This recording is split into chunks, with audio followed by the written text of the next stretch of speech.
Bonjour à tous, cette nouvelle vidéo dans l'instant présent, j'avais envie de partager avec vous mes trouvailles et je suis donc sur internet et j'avais mis de côté un article que j'ai trouvé qui a été écrit par Jean-Baptiste Loin et qui traite des 7 intelligences. Alors je vais vous le lire pour que vraiment nous puissions comprendre avec du recul ce que nous sommes en train de vivre actuellement et pourquoi on s'en est pas rendu compte avant. Même si les alertes, les alerteurs, les alertrices, si je peux inventer un mot, en tout cas ceux qui alertent sur les conséquences de nos actes et de nos positionnements, à un moment donné que l'on prend pour complotistes, étaient déjà des visionnaires et donc donner des informations. Et je pense que cette information-là, elle est capitale justement pour récupérer notre pouvoir parce qu'on nous l'a volé, on nous l'a pris et on s'est laissé faire parce qu'on a été manipulé. Donc la culpabilité, la peur, tout ça vient de notre ignorance. Voilà. Donc j'aimerais, les codes sources en fait viennent remplir et combler nos manques et donner des informations pour retrouver ce pouvoir que nous sommes finalement, parce que ce pouvoir-là, c'est la connaissance de soi, la connaissance de ce qui sous-tend la réalité, et la connaissance aussi par les liens. Nous devons retrouver du lien, faire du lien entre les choses, les événements et tous ces fragments finalement qui composent notre société et qui sont dans le domaine de la séparation, puisque nous sommes dans un monde duel. C'est la séparation, et donc ne faisant plus le lien, nous sommes coupés de l'image plus grande finalement qui se trame et qui nous apparaît en plein visage une fois trop tard. Voilà. Donc je voudrais revenir sur les 7 intelligences pour que nous récupérions chacun notre espace intellectuel qui va nous trouver les solutions et la solution à chaque seconde qui passe. C'est important. Nous arrivons aux élections bientôt, 2022. Et nous sommes aussi dans cette année où nous allons rencontrer le 666 et il a 3 portes. Et tout ça, ça se prépare déjà depuis longtemps et certains sont en avance. Et donc nous devons trouver le moyen de les dépasser pour pouvoir les surprendre. Voilà. Donc je vais vous lire ceci et j'espère que chacun de ces mots trouvera en vous sa position idéale, adéquate. Et voilà, donc je vais le lire. Donc l'école est-elle vraiment le lieu de développement de l'intelligence ou le creuset de l'exclusion des intelligences non conformes? Point d'interrogation.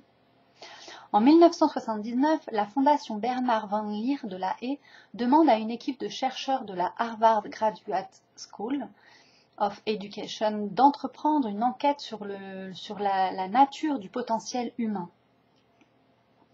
Un certain Howard Gardner, en tant qu'assistant dans ce groupe de recherche, s'attelle à une étude sur la cognition qui le conduit bien vite à dépasser les conceptions en vigueur à l'époque en matière d'intelligence et à proposer, dans un livre qui restera historique, Frame of Mind, de considérer ces facultés mal définies, que l'on appelle talents, comme des formes d'intelligence à part entière.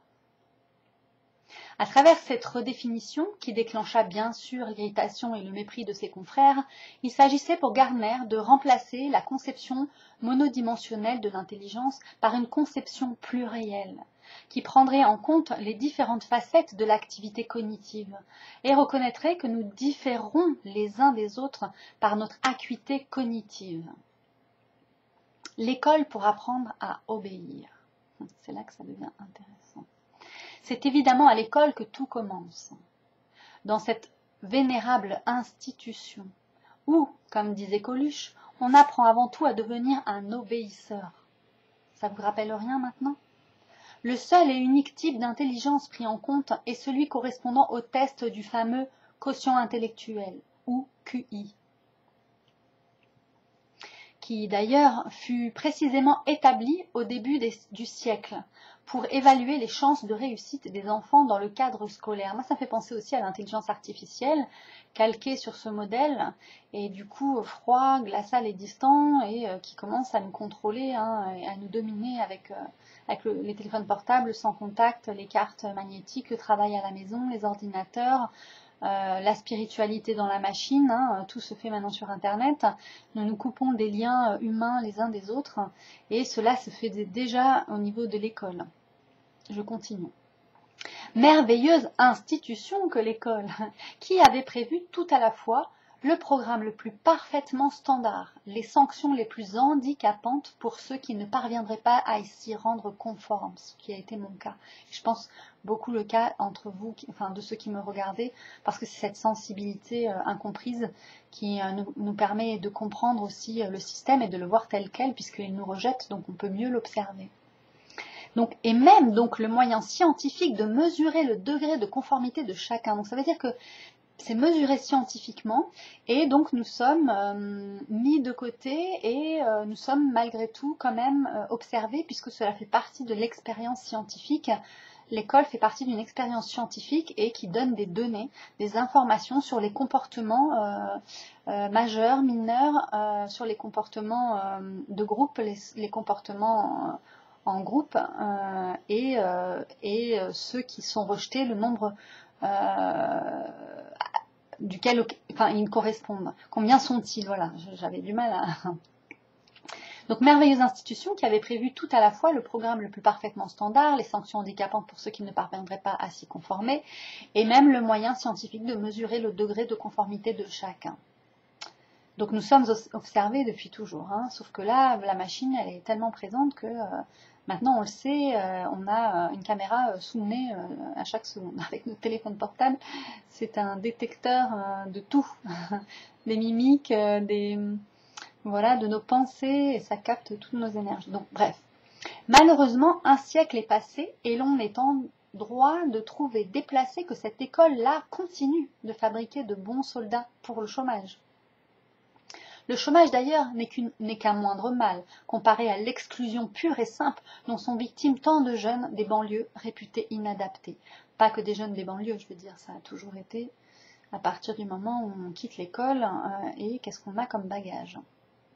C'est hélas un lieu commun de dire aujourd'hui que cette exclusion scolaire puis sociale constitue un des symptômes les plus flagrants de l'inadaptation de notre système culturel et éducatif, comme parler des non-vaccinés, de les mettre dans une case qui ne répond pas à la pensée dominante.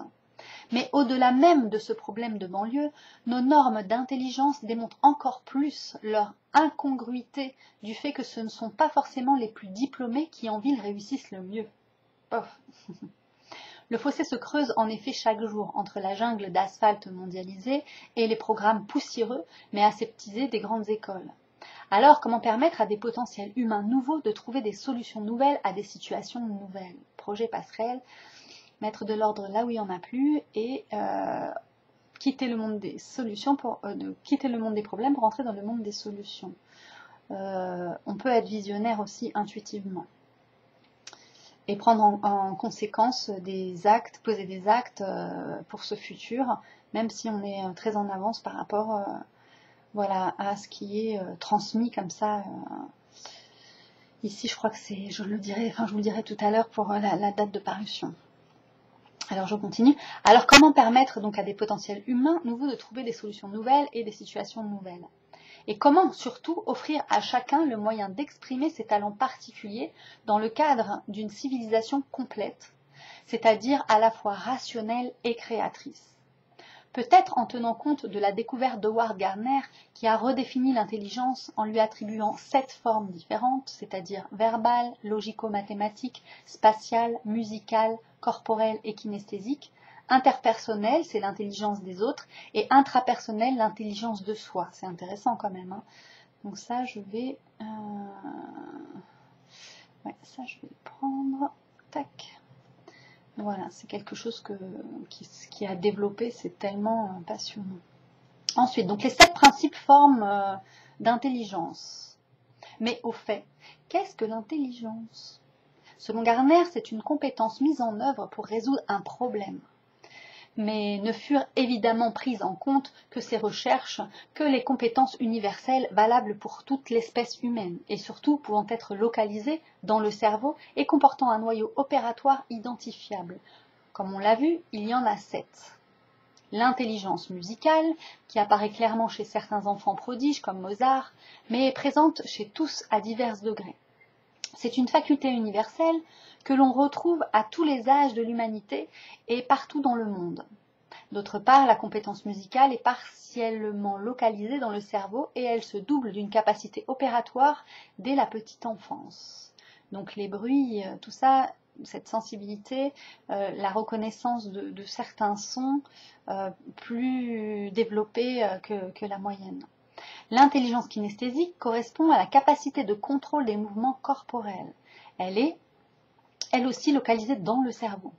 Elle se manifeste par des gestuels hautement culturels, comme la danse ou le sport, ou encore par l'usage des outils qui, encore une fois, relèvent d'une faculté humaine universellement répandue et comportant au-delà de son côté utilitaire un aspect indéniable artistique. C'est vrai. L'intelligence logico-mathématique, celle-ci m'intéresse beaucoup avec les codes sources, qui est celle dans laquelle excellent les scientifiques, certains idiots savants et autres enfants prodiges. C'est une des deux formes d'intelligence prises en considération par le QI, et pour cette raison suffisamment connue pour que nous ne nous étendions pas sur le sujet. L'intelligence langagière, qui est l'autre compétence familière aux adeptes du QI. Le langage est évidemment une constante dans toutes les cultures. Il existe même chez les sourds et se localise dans une région cérébrale spécifique de l'hémisphère gauche. Donc ça, c'est au niveau du côté masculin. Le cerveau gauche, c'est le masculin logique cartésien, donc l'intelligence langagière. L'intelligence spatiale, qui intervient dans la navigation, dans la lecture des cartes, dans les arts plastiques. Localisée dans les zones postérieures de l'hémisphère droit, cette intelligence se retrouve chez tout le monde, y compris chez les aveugles. Quelques rares enfants prodiges et surtout des enfants autistes sont des phénomènes dans ce domaine. L'intelligence interpersonnelle, elle, est bâtie sur une capacité centrale à repérer ce qui distingue les individus, donc différences d'humeur, de tempérament, de motivation, d'intention. C'est le sens psychologique extraverti qui apparaît notamment chez certains responsables politiques ou religieux, enseignants ou thérapeutes. Localisée dans le lobe frontal, cette compétence est présente dans tous les groupes humains depuis toujours, se manifestant particulièrement dans la personne du chef. Donc là aussi, voilà, on fabrique une société où il faut un chef au final et tout le monde doit se soumettre en fait à sa volonté d'une certaine manière. Donc dans les grandes écoles, voilà, ça permet d'identifier la personne qui va être programmée, formatée pour gouverner ce monde en fonction des pouvoirs cachés et occultes pour qui ce sont les intérêts, hein, et qui offre l'école gratuitement. Rien n'est gratuit. L'intelligence intrapersonnelle, enfin, qui correspond au sens psychologique introverti, à la connaissance introspective de soi, au sentiment d'être vivant, à l'expérience de ses émotions, à la capacité à en tirer des ressources pour comprendre et orienter son comportement. Ça, c'est intéressant.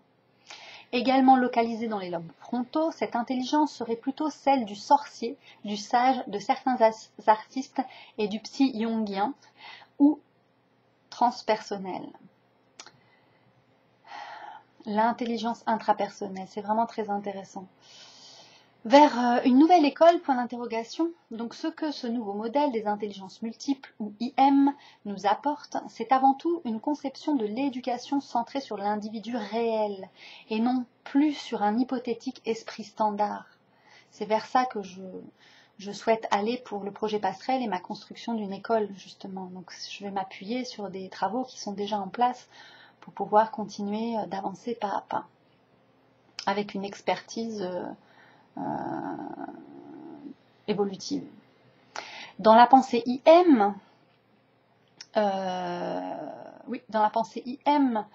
veut aussi montrer que les capacités intellectuelles sont totalement liées au contexte et aux ressources extérieures, l'adaptation. Plus question dans cette optique de prendre le petit pygmée pour un Minus, sous prétexte qu'il n'est même pas capable de différencier une Peugeot d'une Citroën. Un peu d'humour noir, je dirais même. Plus question non plus de croire qu'une bonne réponse donnée dans une salle de classe bien chauffée puisse présager d'une quelconque capacité d'adaptation sur le terrain miné de la vie quotidienne. On remet les pendules à l'heure. Au plan pratique, le modèle IM nous propose, en tout premier lieu, de nouvelles formes d'évaluation de l'intelligence non stressantes qui puissent permettre à chaque enfant de faire preuve de ses réelles facultés de compréhension et de ses points forts, quels qu'ils soient. Et, dans un deuxième temps, de nouveaux programmes scolaires et une formation spécifique des enseignants. Travail sur soi, le développement personnel, l'énergie. Mais attention, ces projets n'ont rien de farfelu. Il faut savoir que Howard Gardner est extraordinairement populaire aux États-Unis et que les programmes d'IM commencent à être appliqués dans certaines écoles expérimentales. De plus, une mode IM irrésistible souffle actuellement sur les médias américains, radio et télévision. Il n'est donc pas impossible, et c'est l'objectif que s'est fixé Gardner, que dans une dizaine d'années aux États-Unis, l'individualisation de l'éducation soit devenue un acquis et qu'à la lumière des prochaines découvertes en neuropsychologie et aussi peut-être à la faveur de l'avancée cyber, les enseignants puissent enfin appliquer non plus un seul mais plusieurs styles d'apprentissage. Alors là, on a intégré le cyber et je ne suis pas OK avec ça. C'est artificiel et donc ça induit une dépendance. Donc je ne suis pas OK avec ça. Ça doit être libre, mais pas n'importe comment non plus. Hein. Donc un enseignement à visage humain. Il ne faudrait pas voir le système d'évaluation IM comme une espèce de super thèse plus technocratique encore que le QI. Sachons que pour Gardner, notre société souffre de 3 déformations. L'occidentomanie, l'élitomanie et la testomanie. Ça, vous pouvez comprendre, je n'ai pas besoin de faire un dessin. Déplorons que nous privilégions exclusivement ce qui est testable et quantifiable. Il n'a évidemment pu mettre au point autre chose qu'un système d'évaluation humain, délicat et agréable, et visant plus à aider les gens qu'à les classer. De la même manière, il ne faudrait pas croire que Gardner veuille remplacer les profs par des ordinateurs. Oh, j'ai eu peur. Il est vrai que les nouvelles technologies informatiques interactives tiennent une place importante dans son programme, mais la première place reste occupée par les hommes. Oui. Jusqu'à quand? C'est ça le truc. Spécialiste de l'évaluation pour orienter chaque élève vers les matières lui convenant, conseiller en curriculum pour lui trouver la méthode d'apprentissage lui correspondant, conseiller aux relations école-collectivité pour lui proposer des opportunités de formation au sein de la collectivité, enseignant expert pour superviser la pertinence de l'orientation et le travail des professeurs, et enfin enseignant pour enseigner, mais uniquement leur matière préférée et dans leur style préféré. Enfin, il ne faudra surtout pas imaginer que la méthode IM veuille fabriquer dès le berceau des petits Mozart ou des petits Einstein. Un enfant démontrant une intelligence de type musical, par exemple, ne serait surtout pas enfermé dans un conservatoire. Aux antipodes de ces excès romantiques, la méthode d'évaluation de Gardner est conçue d'une part pour identifier les points forts d'un enfant afin de l'aider à définir les expériences qui lui seront utiles, et d'autre part pour remédier à ses faiblesses avant qu'il soit trop tard, en trouvant d'autres formes d'enseignement plus adaptées afin que soient effectivement couverts tous les domaines de compétences. Bien sûr, il n'aura échappé à personne qu'un tel projet est extrêmement ambitieux, pour ne pas dire utopique, surtout dans l'état actuel de notre administration française. C'est pour ça que je pars en Espagne et que j'ai l'intention de créer cette école en Espagne. Beaucoup plus ouvert et le climat est meilleur aussi. C'est bon pour les enfants et les parents. Pourtant, gageons que l'école du futur ressemblera plus ou moins à celle imaginée par Gardner. Ouais. Et que, en tout cas, c'est le meilleur que je puisse lire aujourd'hui dans les différentes propositions. Et qu'il manquait juste le côté énergie et l'écologie énergétique pour se libérer de ses émotions et faire un travail sur soi depuis l'enfance pour un cœur plus grand et plus ouvert, respectueux de soi, des autres et de son environnement. Tout va par 3. Donc pourtant, gageons que l'école du futur ressemblera plus ou moins à celle imaginée par Gardner et que l'épouvantable compétition intellectuelle qui règne de nos jours dans les écoles ne sera plus qu'un mauvais souvenir oublié, un gâchis social. Dans le système social actuel, comme dans la plupart des sociétés anciennes, exception faite d'une poignée de tribus primitives et de quelques civilisations traditionnelles, certaines facultés humaines sont tellement valorisées que le monde appartient à ceux qui les possèdent. Alors que les autres membres de la communauté, tous les autres, sont au mieux exploités ou pire exclus ou supprimés. C'est ce qui se passe encore aujourd'hui, ça c'est le modèle qui doit se terminer. Nous sommes d'accord? Dans le système féodal, grands seigneurs et petits brigands, par leur habileté aux armes et leur courage physique, vivaient aux dépens des paysans. Aujourd'hui, c'est le monde de l'argent qui fait loi. Ayez ce type d'intelligence très particulière qui consiste à savoir manipuler les valeurs financières, exploiter les filons industriels et tout simplement vendre, et vous vous approprierez le vrai pouvoir. C'est ça qui doit terminer ce capitalisme débordant. Quelques autres formes d'intelligence, dans la mesure où elles s'avèrent utiles aux marchands dominants, peuvent encore vous assurer un sort enviable, comme celles permettant d'accéder au monde politique, scientifique, technique ou médiatique. Mais dans tous les autres cas, vous ne pourrez guère espérer qu'un statut de serf moderne avec, il est vrai, le droit de grève et de chômage, à moins que vous ne préfériez être ou soyez contraint d'être un marginal. C'est vraiment ça qui se passe, et on nous a dit que les derniers seraient les premiers. Donc, à un moment donné, c'est marginal, vie après vie, siècle après siècle.